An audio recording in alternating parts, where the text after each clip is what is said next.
አስተሳሰባችን ነው። ስለ ህይወታችሁና ስለ ነገሮች ምን አይነት አስተሳሰብ አላችሁ? የምሰብከውን ነገር የማልተገብር እንዳይመስላችሁ፣ ምክንያቱም እተገብረዋለሁ። እዚህ ቆመን ይህንን ነገር ስለሰበክን ለአንድም ደቂቃ የምንሰብከውን ነገር የምንተገበርበት እድል የማናገኝ እንዳይመስላችሁ።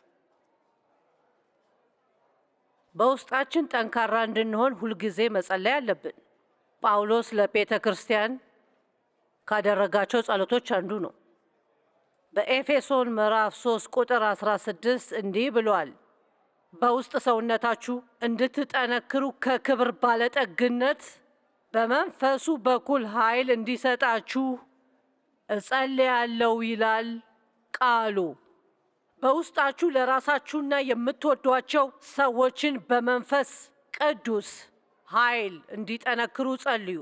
የመንፈስ ቅዱስ ጥንካሬ ያለው ሰው በጉዳትና በችግር ጊዜ ይጠቅመዋል። በውስጣችሁ ጠንካራ ከሆናችሁ ከውጭ የሚመጣ ማንኛውም ነገር እንድታልፉ ይረዳችኋል።